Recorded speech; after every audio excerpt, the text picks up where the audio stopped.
Hey YouTubers, what's up? This is Kiki and my new naturalness, and I'm just coming on to do a quick video. I want to talk about a subject that's near and dear to me, something that I know I'm not the only one who's gone through it, but wanted to share how to get through it. Okay, and it's really about depression and how to deal with depression, especially when you've lost someone to death that you really love and you miss, and just how to get through that. When I was in my 20s, which was just a few years ago, just kidding. No, but when I was in my 20s, I was in a relationship with this guy, and love, it was passionate. And we were actually planning to get married the summer of this year and move in together. And he had sickle cell anemia. He was healthy, he's a big guy, 6'4", 220, athletic built. And but he dealt with sickness. And many of our nights we spent in the hospital, playing cards and while he's on oxygen, but he just looked like a really healthy guy. And one night he wanted to go and see his daughter, so he went to visit his daughter. But as I was driving my car, we were going back to his sister's place. They were roommates. I really felt like I was in the car alone. And so that night he told me, hey, I don't want to sleep. And then he closed. He was just like, I want to sleep in the buff. And I'm like, okay, that's weird, but you're entitled to do what you want to do.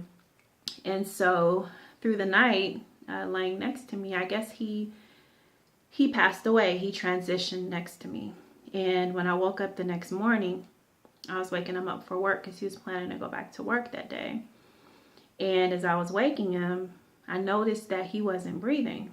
And so I yelled to his sister, and I'm like, come check on him. He's not breathing. And so she ran out. She was screaming, yelling. And, needless to say, I said, well, if there's a chance for him to make it, I want to give him that chance. So I dialed 911 and I told him what was happening, and they told me what to do as far as CPR. And then the neighbor came, and she was a nurse. And then the paramedics came and they took him to the hospital, and he didn't make it. So just think, you have, in a sense, planned your life with someone, and you have, shared moments and times with someone that you love very dearly, to have it taken away. So shortly after that, I went into a very, very deep depression. I was afraid to sleep because I thought that I would die like he died in my sleep. And so I couldn't sleep. I was just, afraid just in general.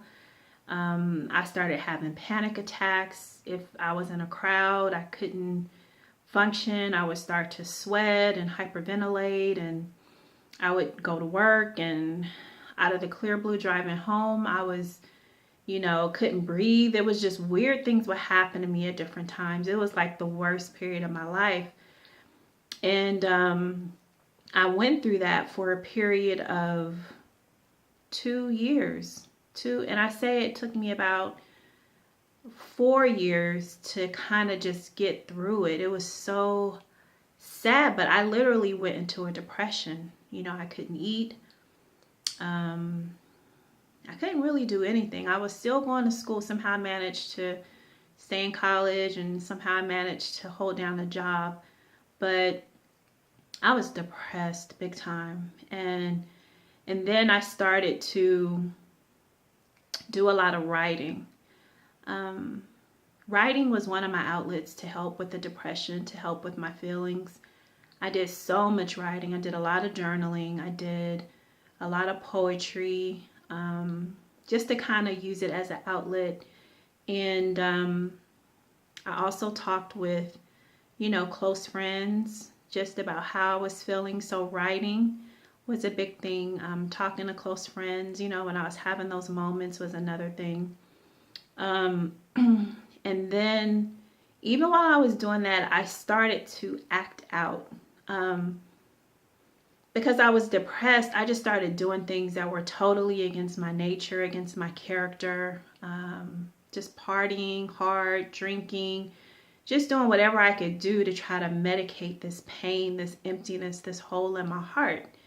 And it was just a horrible, horrible time. My hair started falling out and thinning out. It was just a really bad time for me in my life. And I never felt like suicidal or anything, but I definitely felt alone in the pain. It was just really horrific for me. And looking back, I'm just like, wow, who in their 20s would go through something like that? I know there's other people who have, but at the time, I really didn't know anyone. And so it was weird. After living the fast life and drinking and partying, I just, decided to give my heart to the Lord. And so in doing so, it was, that's what saved me. That's what kept me from just losing it, because I was on the edge. And I actually just I'll make another video about the process, because there's a lot of processes in this that I'm not leaving out. I really just want to talk about in this video, like how I dealt with the depression. So the first thing was I was writing, did a lot of writing, a lot of journaling. The second thing was I talked with family, well, friends mostly, but some family as well. And then the third thing was I gave my life to the Lord. I surrendered my will. I surrendered my life. I just decided I couldn't do it anymore on my own. And so even as I gave my life to the Lord, it helped a lot with the fear. And the fear of sleeping, the fear of death left me immediately. But I still was dealing with depression. And that was generational as well. So, God let me know that in my presence is fullness of joy. And so in order to really deal with depression, we have to spend time with God. We have to spend time in His Word. We have to spend time in prayer. And those things help with depression. And we know depression is from the pit of hell, so we have to be aware. And depression comes in many forms. Some people sleep too much. Some people eat too much. Some people isolate themselves from family and friends. Some people, become destructive and they act out. They're on drugs. They're having all this sex. They're doing different things. So you really have to kind of monitor your behavior. But in dealing with death, and losing someone that you love, it is possible to deal with the depression in Christ and to have outlets where you write and even now as I'm talking, to go to places that are peaceful. If you sit by a pond or a waterfall or just somewhere peaceful, those things help you to refresh. But definitely time in prayer, time in the Word, time writing, time just reflecting and asking God to truly help you, to truly heal you. And He always does it. So hopefully this video helps someone. All right. God bless you. Thank you so much for watching.